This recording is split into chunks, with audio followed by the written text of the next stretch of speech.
Hi friends, welcome to Alandur samayal. கூழ் செய்ய போகிறேன். ஆடி மாதம் பிறந்ததுனால கூழ் எப்படி செய்யணுன்ட்டு உங்களுக்கு காட்ட போகிறேன்.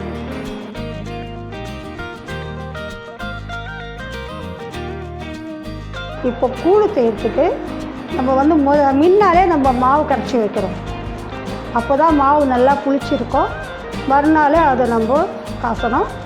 முதல்ல நான் மாவை பாத்திரத்தில் போடுறேன். ஒரு கப்பு மாவு, ஒரு கப்பு மாவு வச்சுட்டேன். அதுக்கப்புறம் தண்ணி ஊற்றி அது கொஞ்சம் கரைச்சிடணும்.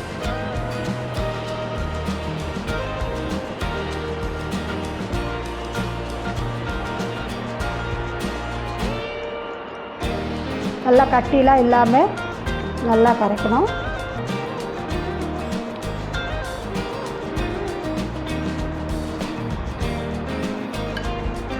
கட்டியாக இல்லாத நல்லாயிருக்கும். இல்லைன்னா அப்புறம் காசும்போது ஒரு மாதிரி அங்கங்கே கட்டியாக இருக்கும். அதனால் ஃபஸ்ட்டே நல்லா தோசை மாவு பக்கத்தில் இதை நல்லா கரைக்கிறோம்.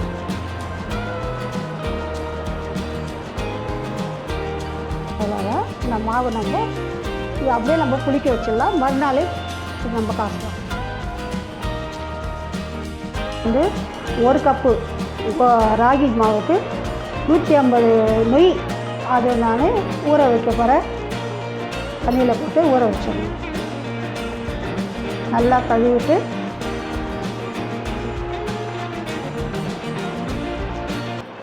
இப்போ கேஸ் பற்ற வச்சு நொய் வேக வைக்கலாம்.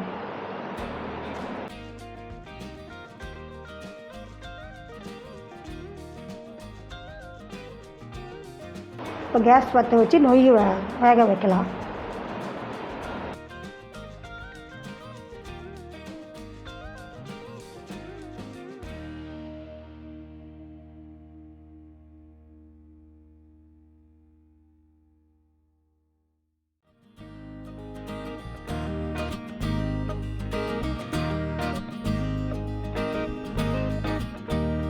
நொய் வந்துருச்சு. நல்லா இதை பாருங்கள். நொய் நல்லா விட்டு பார்த்தா நல்லா வெந்துருச்சு. இப்போ இந்த மாவையில் நொய்யில் ஊற்றிடலாம். நம்ம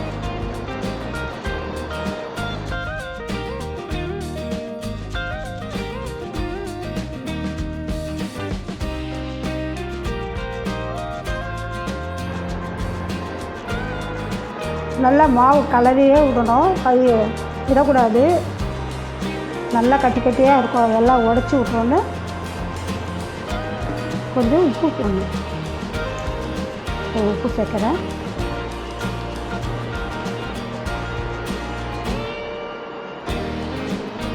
நாலா பக்கமும் கொதிக்கும் மாவு. தொட்டு பார்த்தா கையில் ஒட்டாது. கூழ் ரெடி ஆகிடுச்சு.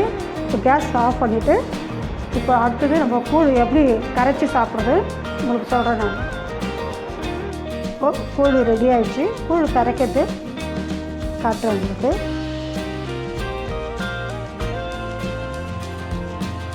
நல்லா கட்டியாக இருக்குது.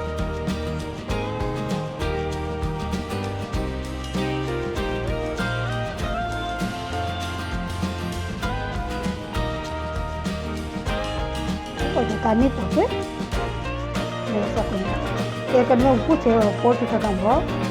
வேணும்னா பத்தலைன்னா போட்டுக்கோங்க.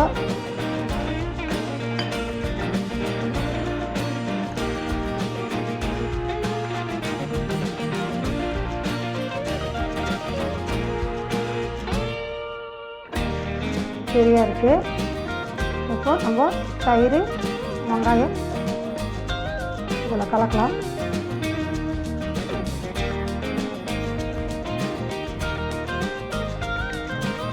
கொஞ்சம் குடுவையில் தயிர் ஊற்றிட்டு மேலே வெங்காயம் போட்டு தயிர் ஊற்றினா அழகாக.